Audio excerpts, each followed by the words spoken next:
You have ambulance straight down. Of course, there's no word on casualties. You have ambulance straight down. But suffice to say, the loss of life presumably profound. Ambulance straight down. Ambulance straight down. Of course, at this point, everyone's concern is just getting north, getting away from the World Trade Center, as well as finding out where their families are. The south tower of the World Trade Center just minutes ago collapsed to the ground. Only one tower is standing at this point. I have a direct line of sight to what is left of the World Trade Center. The fire continues to burn. I can see the flames through the thick smoke.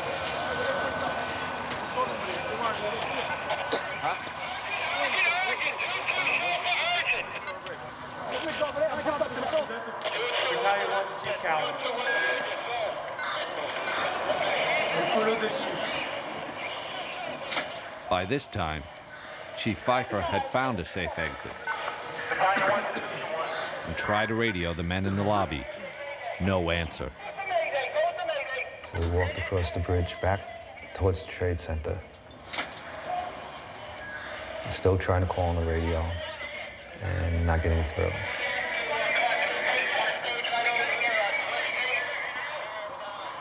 The guys that we had left there, they're not there anymore. They had already gone out another way, carrying the body of Father Michael Judge down the street to St. Peter's Church.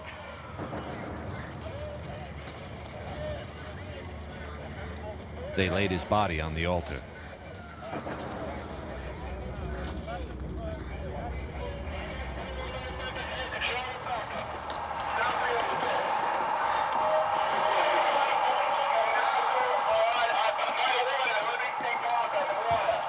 The chief, his aide Eddie Fahey, and Jules walked outside, underneath the footbridge they just crossed, and into a scene that none of them could even comprehend.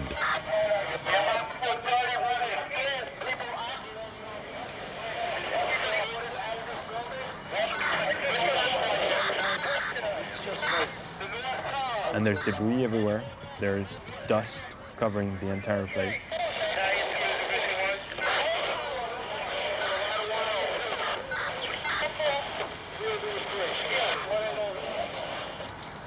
And we look, and the tower's here. So we say, okay, probably to something else. The tower is nice, it's standing. The other one, we can't see it, but it's probably just, on the other side, and no one tells us. We have no clue.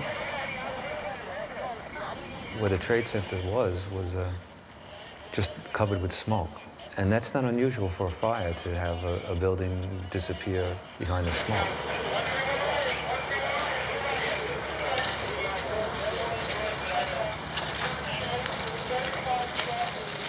And then was just a sense that this wasn't a good place to stay. So we walk north.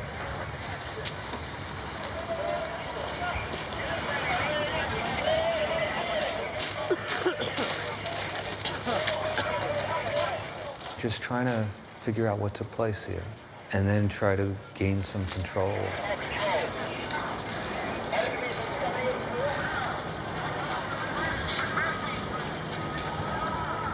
So we started to rebuild some sort of structure.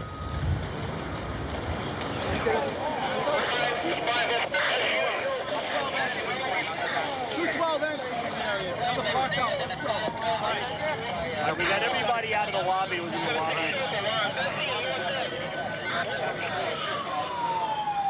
Chief Pfeiffer's priority was to set up a new command post and find his men. Right now, they were coming down the stairs. At some point, I started to run. I don't even know if I was touching stairs on my way down. When I got about to 3 or 2 is when I started to think of my family, So I got to get out of here. When we got out to the lobby, it was unbelievable. Nobody was around the command station. There was nobody at the command station. It looked like the end of the world. I joked about it. I said the command post was abandoned. The board was set up and nobody was there. I said, oh, this is not a good sign.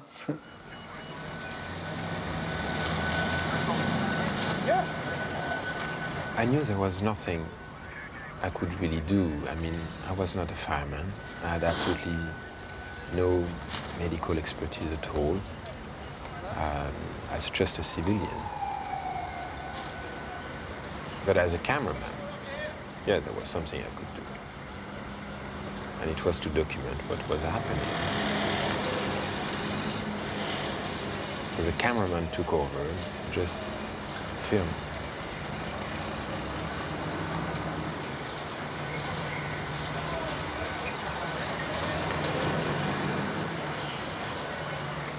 Gideon had made his way as close to the tower as he could.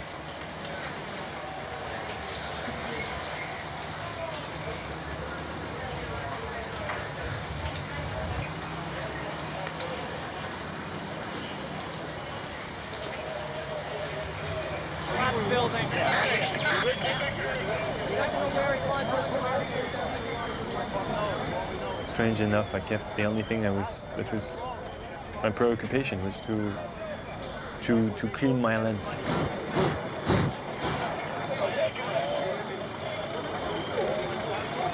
I don't know if it was a way for me to try to focus on something so I can stay away from the horror of the reality, but that was just my obsession, was saying my lens needs to be cleaned.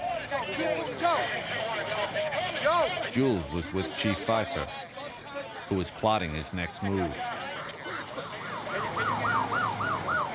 The firefighters from my house had reached the lobby and scattered. You know, kind of walking at this point. We knew we were out of the building, felt we were safe. Unfortunately, there were people jumping out of windows. You could see them hitting the ground all around you, debris hitting the ground. I thought we was going to get out the building, the chiefs will meet up, then we come up with a plan, and then we go back in. That's what I thought it would be something like. Just before I walked out, a fireman out in the middle of the street was yelling at me, wait, wait, throwing up his hands. And that time I waited, and there was a big thud, and then another thud, and there was two people who had fallen or jumped from way high up. Get yourself accounted for with Chief Goring down at staging. Let's move. Come on, officers. Basically, everybody was standing right in the shadow of Tower 1. It was 10:28 in the morning. And then comes that sound again.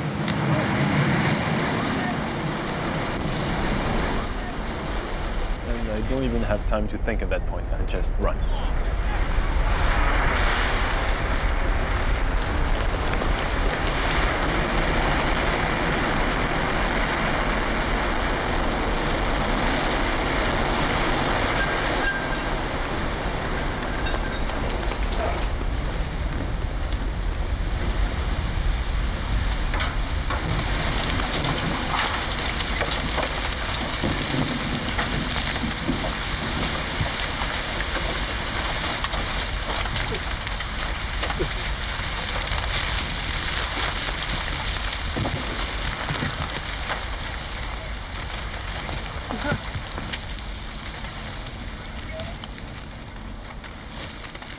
And it's dead silence.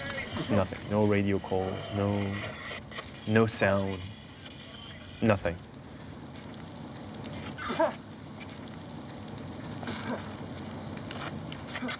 And I feel the person who was on top of me get up. Get out of here. You with me? Yeah. And I recognize it's Chief Pfeiffer's voice. And I just realized it's just, you know, it jumped on top of me to protect me from all this.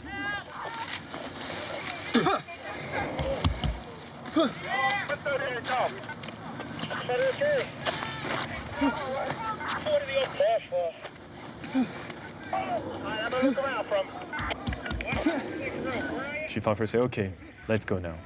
And we get up. The dust starts to clear because the wind was blowing in the opposite direction.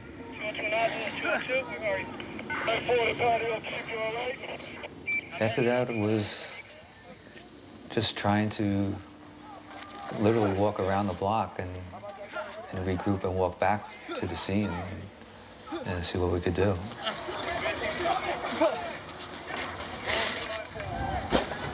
Less than a block away, Gideon was still in darkness. The pounding stopped, and you realize now that you just can't breathe anymore. We need help!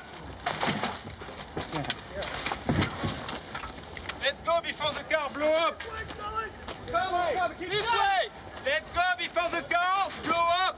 At that point, I realized that I was going to die. Let's go! We're over here behind the issue truck!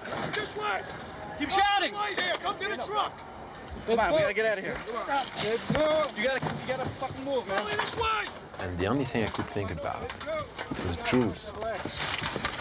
And I remember telling myself that if I would survive that, I would be a better brother. Yeah, let's go, you can make it. Help him! Quickly, it's right here. He weighs 400 pounds, dude, you get over here. We're not going to leave here. He's not standing, you need to come over here and fucking help. The last person Gideon had filmed was now lying in the middle of the street. Grab his leg. Buddy, where's he up? This guy must have been standing outside in the street when everything collapsed. And he survived it. And with the help of an FBI agent, he walked him to safety. And we can't see a thing. You have to walk, sir. You have to walk. You're almost there. Come on. Yeah. And he would pass out every second, so it was very difficult to carry him. Thank you, Lord. No! Moses! Shit. Do you have some water, something to drink? Thanks. Open your mouth, because I need the water too. Put it out. Thanks. I had been in this street 3 times in the last hour. The first time, it was full of people.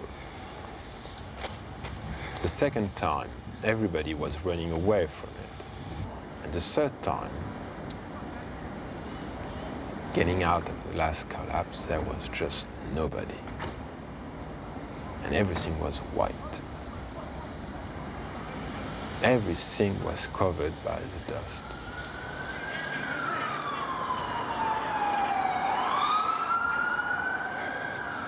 Holy shit.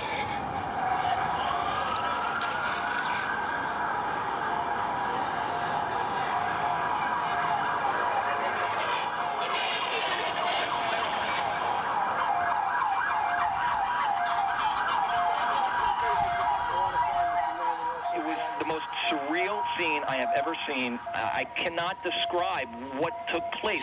It is a scene just not to be believed. The smoke's still billowing. What we do have is a lockdown. You can't get in, you can't get out, you can't go up, you can't go down. I see that I'm still in the middle of the street, and I see there is a little deli. It seems to be open in the corner. Yeah, we're getting up too now. Oh, okay. Come on, guys.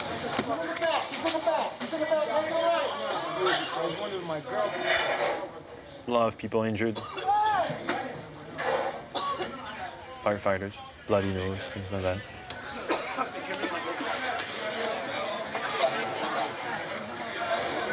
And then it hits me. Now, where's my brother?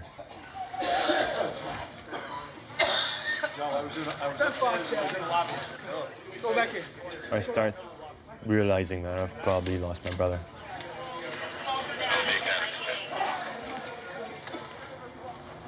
So I try to go back to the World Trade Center. I need to go find my brother. Where are the guys? I have no idea. I was with Chief 5 from.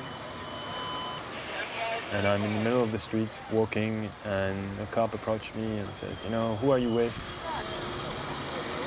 I'm with the chief of with Battalion 1. Oh, you're Battalion 1? Yeah. You got ID? I don't have ID. I have my letter of, from the commissioner. Take your letter and your camera and get out of here. All right? Go. So I go back up, walk north, not really knowing where I'm going. Police department?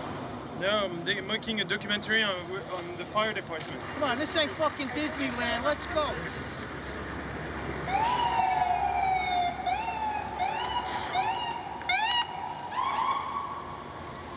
And after a while, I said, you know, there's nothing I can do here. I need to go back to the firehouse. Maybe they'll have some news. And No. maybe he's already back there. But at that point, I think he's dead. And it becomes too overwhelming.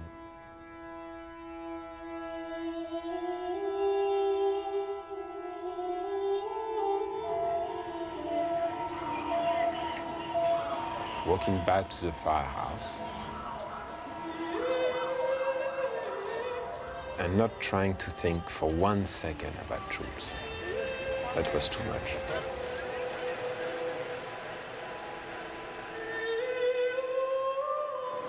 Don't worry, honey. We'll stand.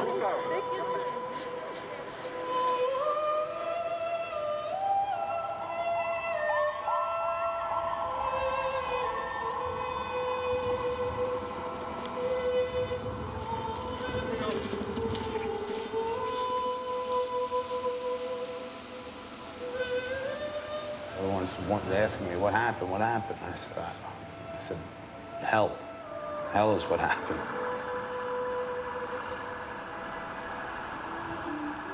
It just came down, and it wasn't supposed to come down.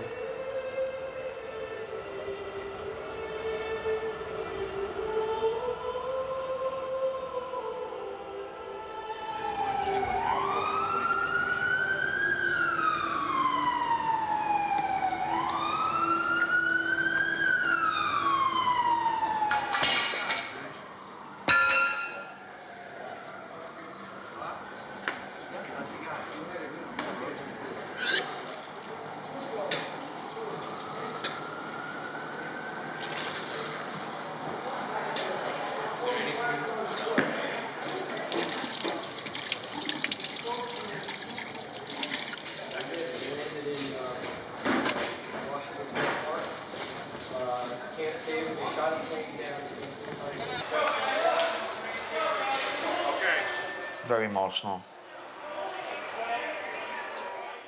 A lot of guys are crying. I'm crying.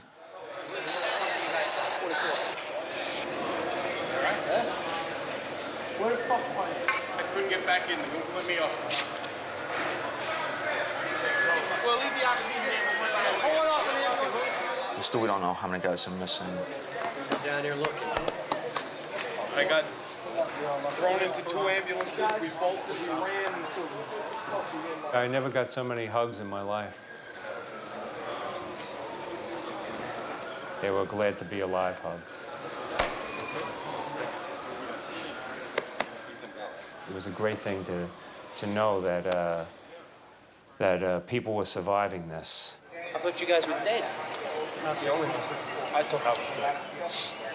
We lost so much in that 2-hour period. How you doing, all right? We felt like we got the hell kicked out of us. Shot, I don't know what to do, man. Go back down there or what? Fucking get shot. Is everyone okay? You guys were in the building? Yeah. So many thoughts and emotions, and we got to call our loved ones, tell them we were okay. You made it out. You just made it out. I'm never so happy to hear my mother's voice.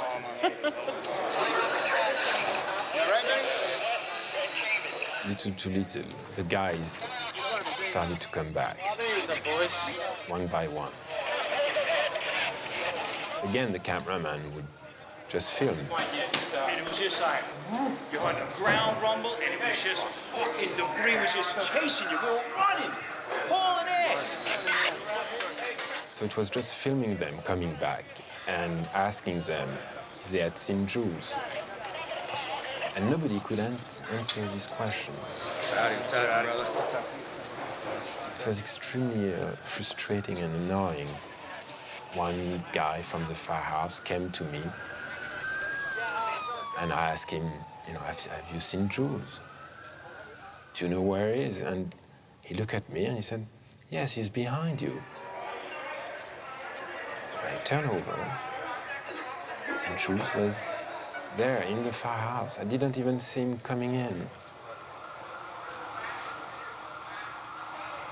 And it was like meeting for the first time.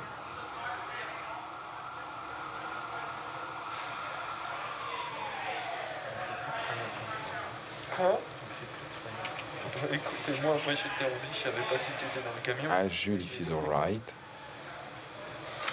He tells me yes. He tells me that he was all that time in the lobby.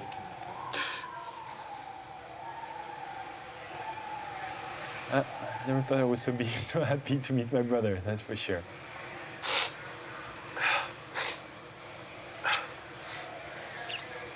Cry like babies for about 10 minutes.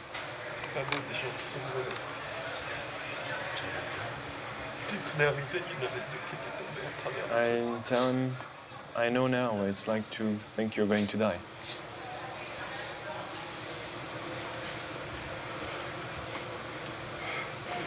Oh, fuck, man. We're worried about you. You don't know what happened to you guys. Oh, God. Everybody's all right. Everybody's accounted for. Right here. Got everybody? Right here. Everybody's accounted for? Just the non-police. You all right? What's up, Patty? I can't believe we all made it out. How did we make it out of that building? 30 seconds. Another 2 flights higher. Why am I alive? So many others are dead.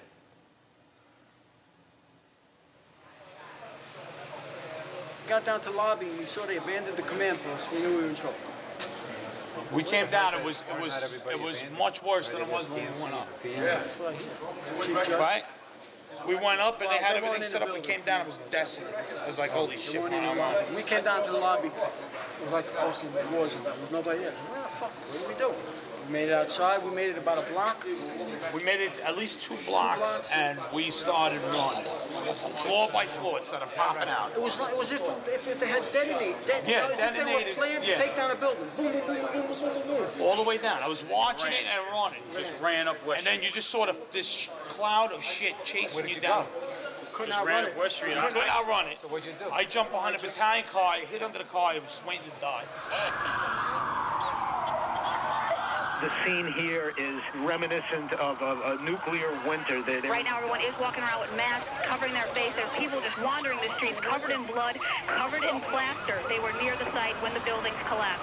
We're on about the 20th floor. We hear this fucking rumbling, and I guess that's when 2 came down. I guess it hit 1, crushed out the Marriott, whatever. We're fucking dead. I guess the best way to sum this up is the World Trade Center is no more. Sit down. The loss of life, one can only imagine, is just enormous. It must be incomprehensible at this point. They have a fireman's body in house on the floor. They dragged him in, but they can't identify him because the shirt where his name is ripped and it's only half a body. The building started shaking. The guy started running, and then by the time I got to the bottom, there was bodies hitting the ground. Chaplain, we carried out the chaplain. He was dead. It exploded and we all just blew us all in. The fire department chaplain? Yeah, all back. He had no pulse, nothing. The way we lucked out, we were in 1. 2 fell first, and then they told us to get out. 2 fell first? 2 fell first. I can't figure this out. When you guys came, It fell while we were in the building. Yeah. That's why we were lucky. When you guys came out of the building, 2 was already gone. Yeah, 2 was gone when we came out of 1. Watch it on the news. 2 fell. 1 didn't fall first. That's why they were getting us out. The United States will hunt down and punish those responsible for these cowardly acts. I'm going to want a list of the New York City firefighters and officers that are willing to go back to work again. Okay, we probably won't be leaving for at least a half hour, but I want to get a list. And then I don't know why myself and the other guys were picked to survive this. You're going to need masks down there. In a way, I feel that there must be a reason. And then we'll leave as soon as we get the order from division. What am I supposed to do? to earn this. It's not easy being a survivor.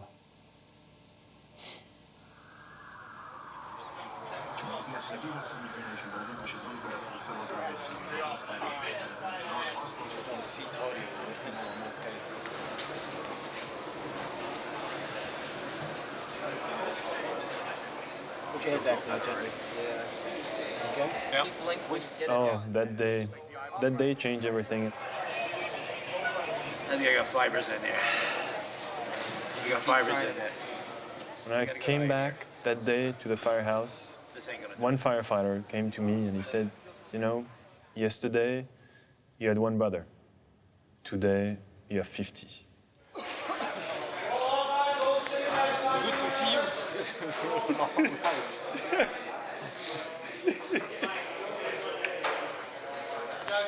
It's hard to even describe the emotions in the firehouse that day. On one hand, you celebrate. Very frightful day, man. Very happy to be here. Somehow the guys from our house, they got out.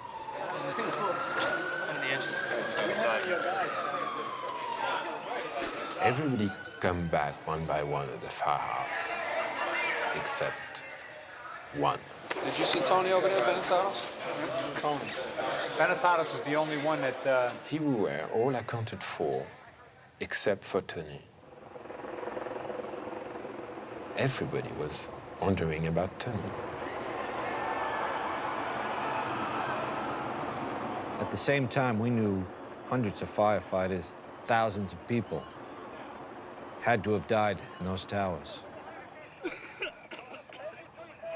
And every hour that passed, we were more certain Tony Benetatos was one of them.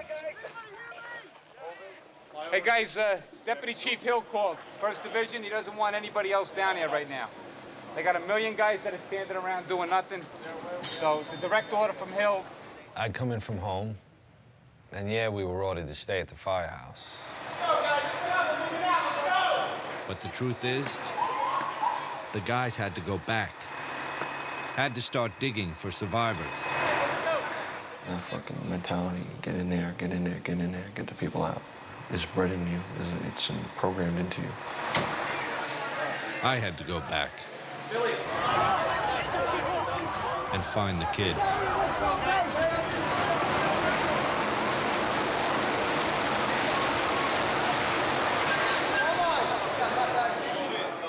It's gone, man. I got down there just as 7 World Trade finally collapsed. No sign of Tony anywhere. It had to be almost 6 o'clock, 9 hours after everything started, that Tony just walked in. I walked in like a daze. They were all like, hey, it's Benetatos, you're all right. What's wrong with your hand, anything? No. No? Yeah. You all right? Yeah.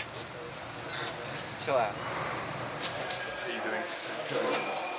You okay? Yeah, I'm all right. Oh, what happened on your end? I was in the building. Were you? Is everyone from the house? Everyone? Everybody accounted for.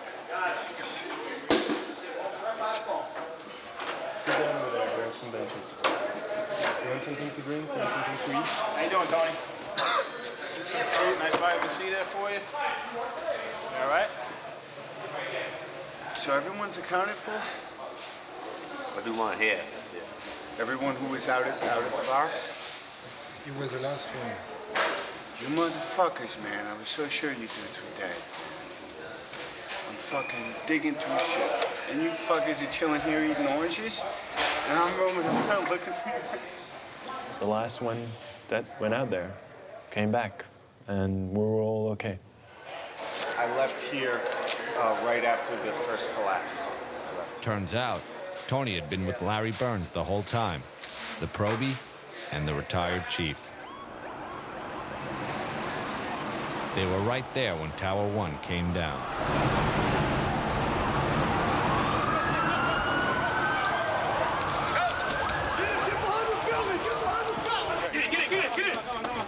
We go go into the various surrounding buildings. Hello! Let me find the street! Hello! Come to the light! Trying to calm people down. Stay where you are! Stay here until you hear different. Directing people to go to the Brooklyn Bridge to get off the island. Everybody please evacuate the area immediately! There's people crying. People injured.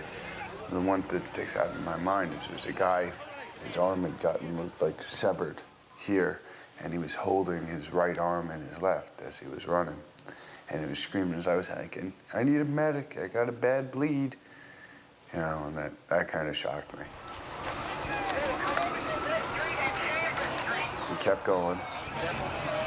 I checked all the rigs. There were rigs crushed, paramedic trucks covered with rubble, flipped. Fires burning everywhere, huge fires. That whole day, I just searched through rubble, lifting things up, checking underneath. It was hard for him. It was very hard for him. He's only been a firefighter for, a couple of months. But he proved himself that day to all the guys, yeah.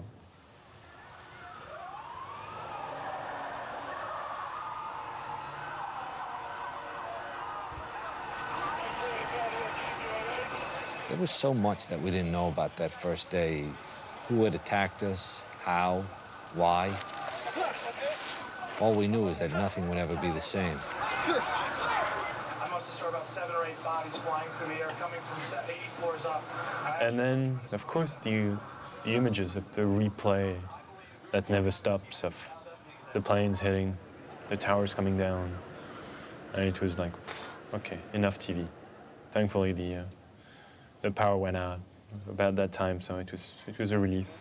Put this generator maybe in the courtyard, and then we'll hook the lights into it. I got 2 more sets of lights coming. The entire downtown Manhattan lose power. It was really this feeling that we're going to be there for a long time.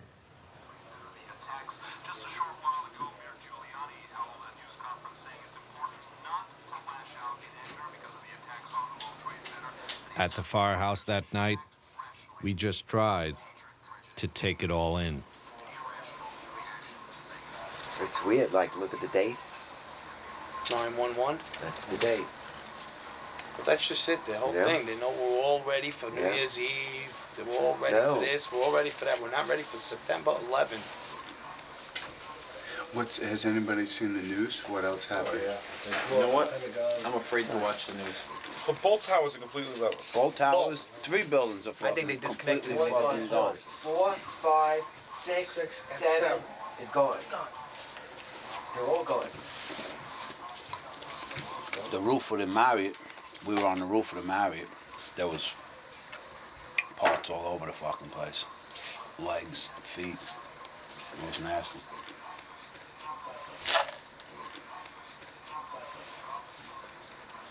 You all right, brother? Yeah, I'm all right. One of the things that sticks with me more than everything I saw is I sat down next to Ted. He looked real bad.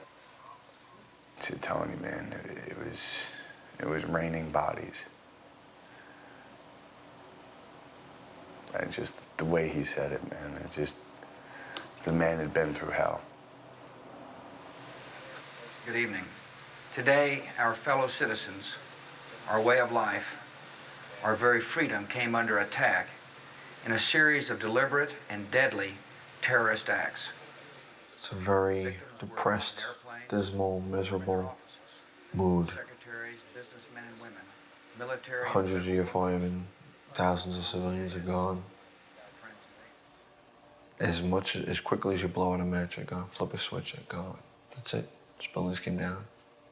Gone.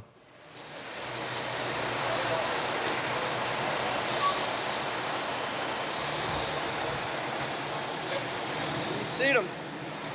It's hard to believe they're not there. They're not there. It was my first reaction. They're gone. There is no more World Trade Center. No.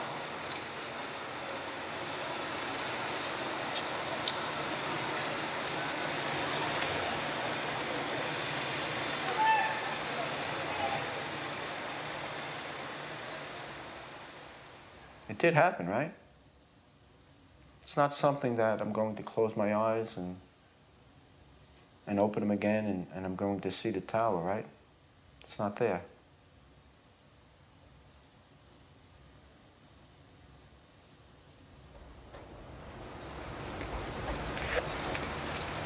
You know, and the only thing you have really, and the only thing that really kept it all together was us as a group, as a body, as a firehouse. Around midnight, we sent Tony up to lower the flag to half-mast again.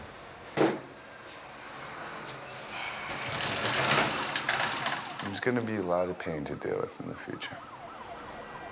I have a pretty good friend who was in my academy class in my squad, who's among the missing.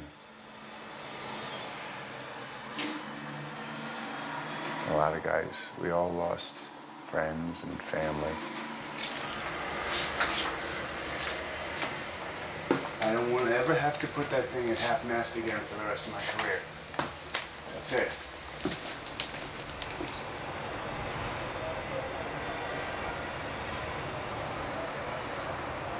Until the recall ends, it's 24 on, 24 off, 24 on, 24 off. We got word that we'd start digging in the morning. Some of the guys with wives and kids went home, just for a few hours. They knew it might be days before they'd see their families again.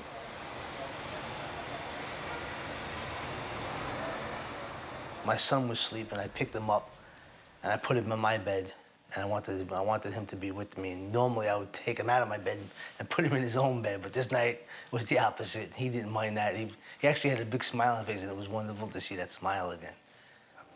Probably the best entrance I ever made to a place. And the kids came out and we just kind of all cried in one big hug. And it was, we just cried.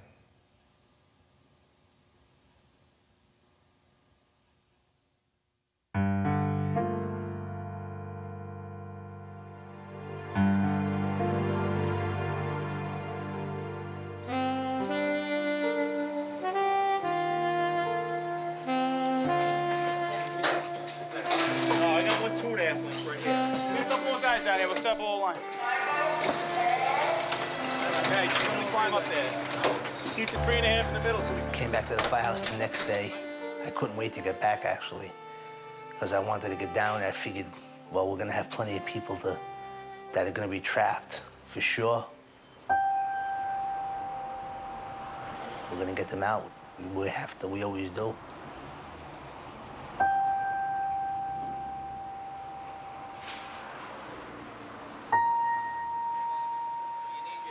I don't know if anyone's really pulled themselves together.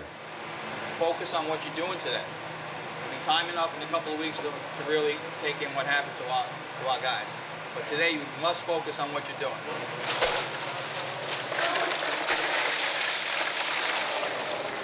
Go in teams of two.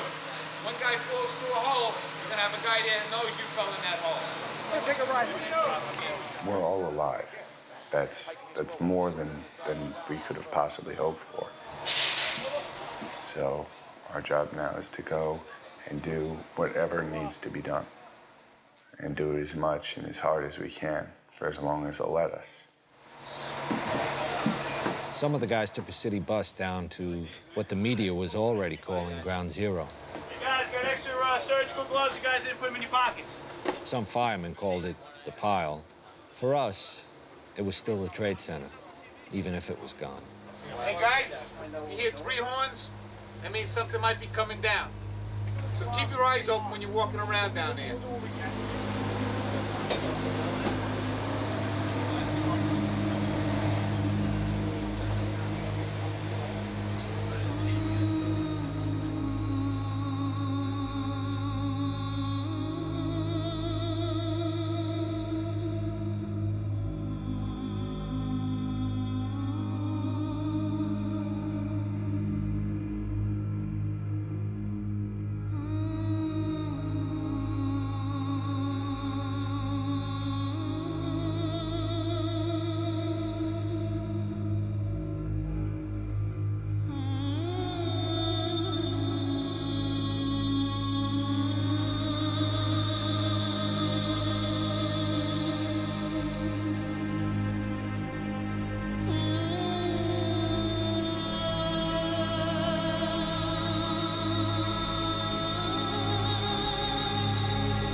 I just realized something that I always wanted to deny, is how evil can be.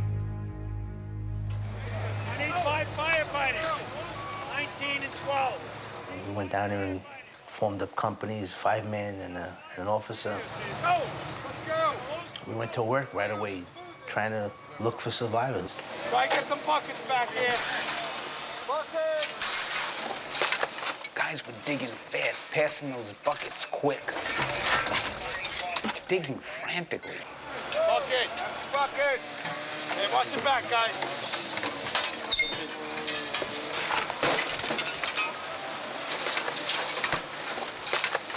We'd be digging, and all of a sudden everybody would say, quiet.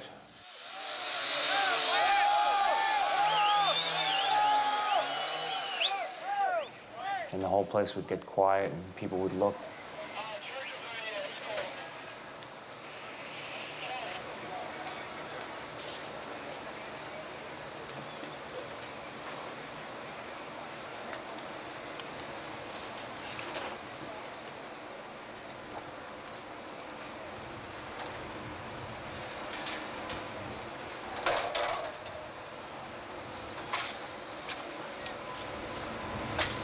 Hello?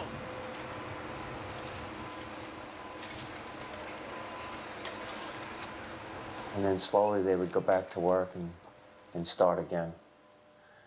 And that's how things went down there.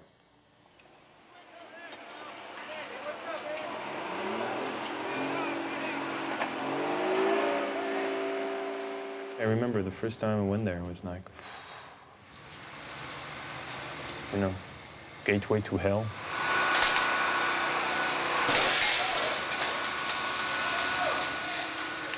You'd never know unless you were there. But the pile itself seemed to have a life of its own. It moved and shifted underneath us. Every step you took, you could fall 30 or 40 feet into a void.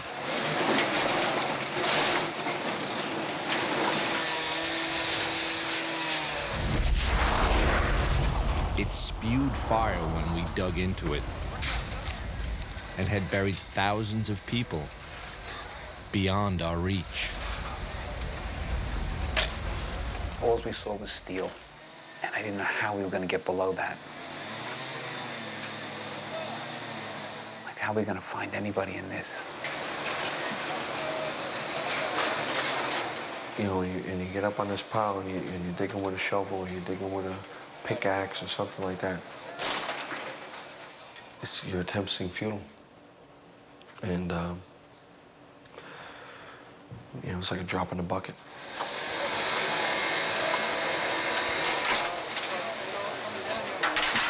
But you believed in your heart there was somebody down there. And if you could have found one person, you know, that was well worth it. Need more water! Whatever risk you were putting yourself at, just to find anybody. That's what drives the guys. Try and get some buckets back here. We'd clear what we could by hand. And the iron workers would come in, cut the steel beams, and lift them out. Then we'd just start digging again.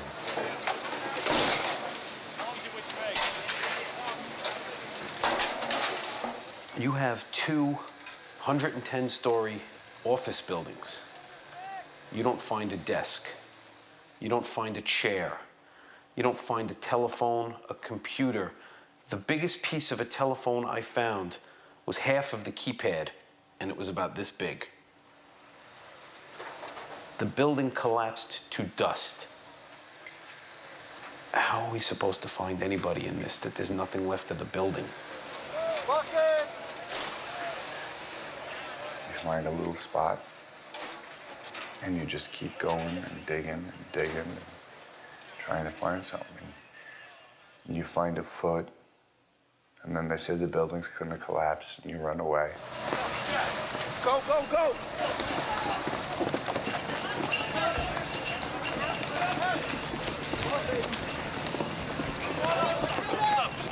Okay.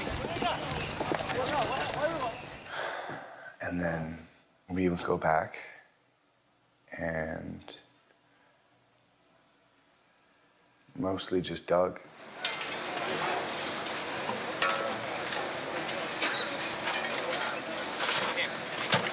We found a body. It was a girl. She was dead. She was definitely dead. All her clothes had been burned off her. She looked to be pregnant. Some people thought maybe she was just bloated, but I don't think so. She was encased in rubble. And we had her about halfway uncovered. We had getting the body bag ready, and then they told us to run. And we ran.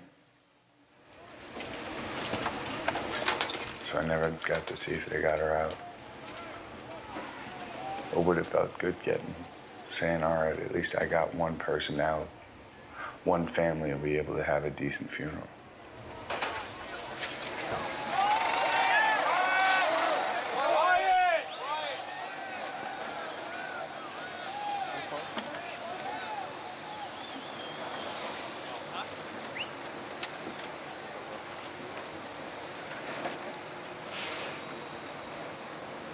Our first shift was 24 hours, and in all that time, there was one person pulled out alive.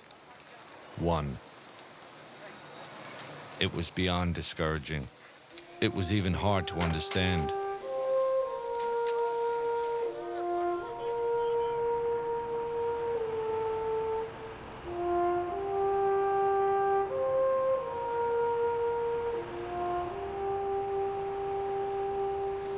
It was weird in a way. Walking back to the firehouse, people were cheering us. But we sure didn't feel like heroes.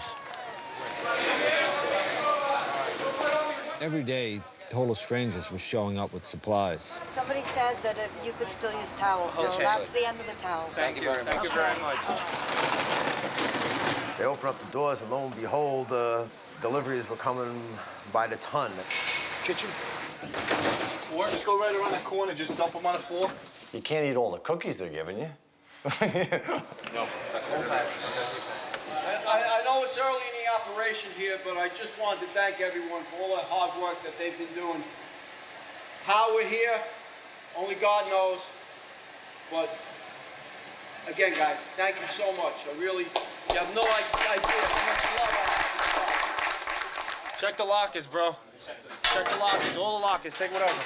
It's something special, you know, when guys are relentless. And just going back and forth, guys with nails in their hand, taping it up, gashes, blood everywhere, just taping it up and saying, let's go back, let's see what we can do to make this situation a little better.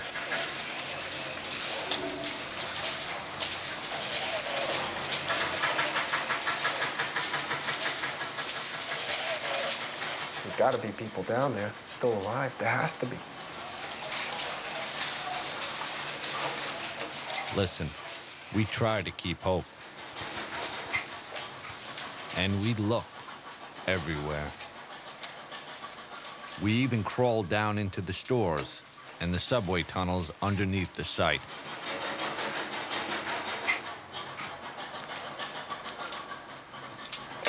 But as days turned into weeks, you began to accept. There just wasn't anybody to find. But we never stopped looking. Hey, Chief. Yes, sir. We got another body over here. Firemen deal with ugly things every day. It's part of the job. But this was worse. You have that body bag? Day after day, it pushed guys to their limit, maybe past it.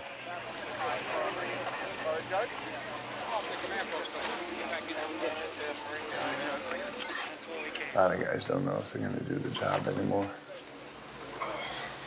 I know it's either this or the Army now. And I like saving lives. I don't like taking them. But after what I saw, if my country decides to send me to go kill, I'll do it now. Every night around dinner time, the fire department would put out a list of firefighters confirmed dead. And every night, that list got longer. It is with regret that the department announces the deaths of the following members. Battalion Chief John P. Williamson. Firefighter William Henry. Firefighter Eric T. Allen. Firefighter Manuel Mojica. Firefighter Lawrence J. Virgilio. Firefighter Timothy Haskell. Firefighter Thomas P. Hannison. Firefighter John A. Ventura. Firefighter John F.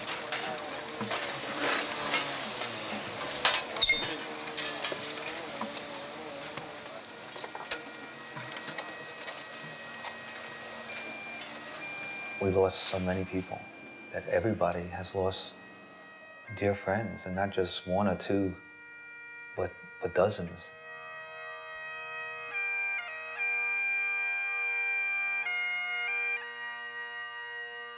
Most days there was a memorial service for some guy you knew. Some days 2 or 3, some days 4.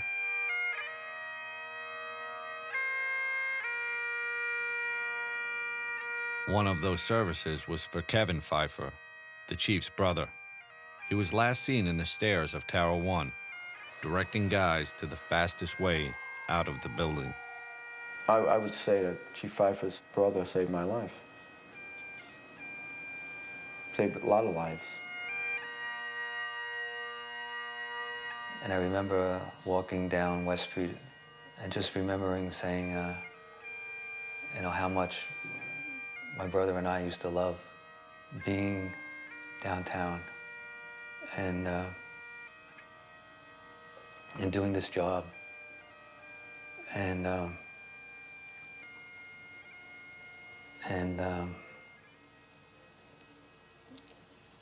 how now I didn't love it anymore.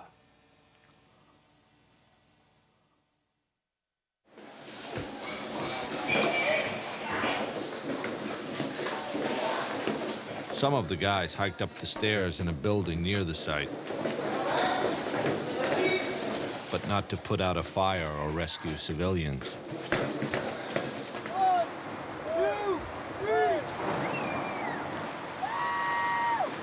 They made the climb to lift our spirits.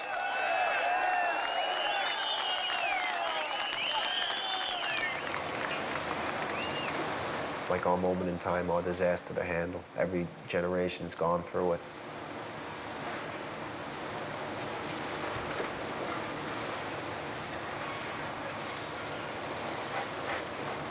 Some struggle more than others.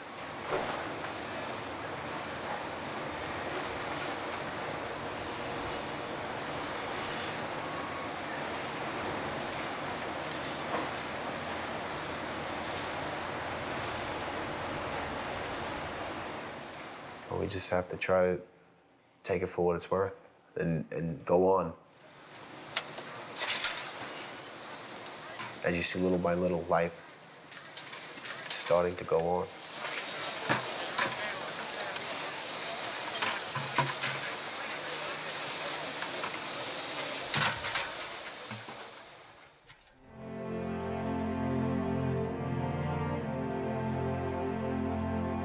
A few weeks passed, and we got new rigs. Well, used rigs, to replace Engine 7 and Ladder 1. They're still buried in there somewhere, under the pile. Eventually, we started going on runs again. Feels good, though. playing pranks again and trying our best to love the job again. But things will never be the way they were.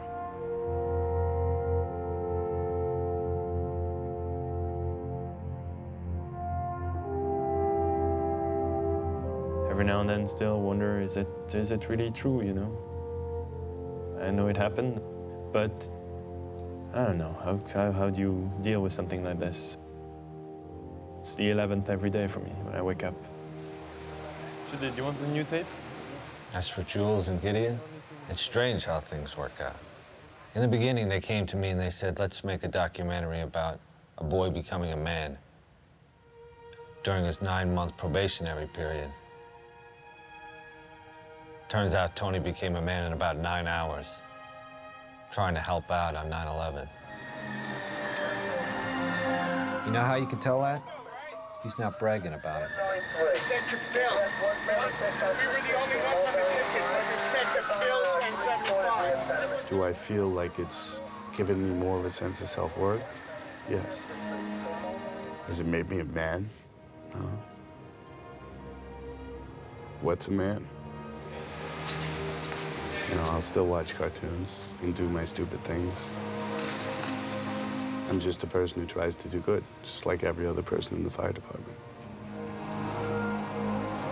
For the fire department, now it's about rebuilding. Somehow. At our firehouse, we've already got new probies to break in. You get one chance to make a first impression. 2 guys fresh out of the academy. It's strange to think they'll never know what it was like to be a New York City fireman before September 11th.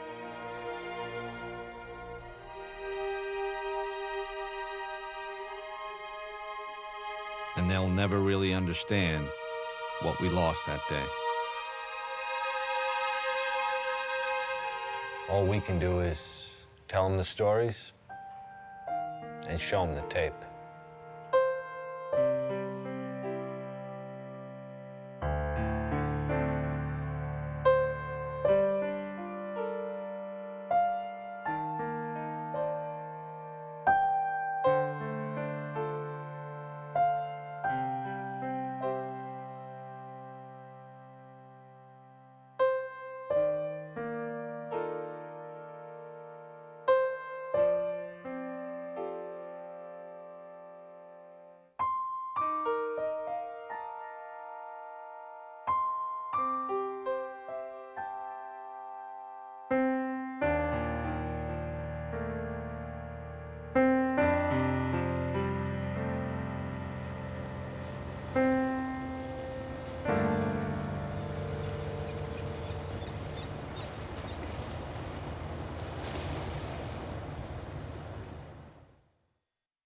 The valley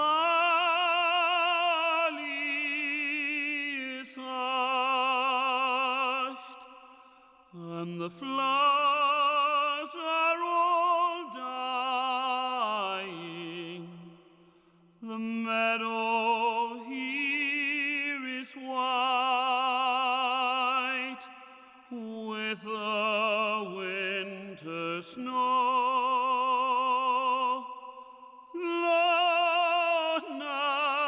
I stand in the place where Danny's lying. I say a silent prayer. Somehow I know he hears me there. So soft I thread above him, so now he sleeps in peace.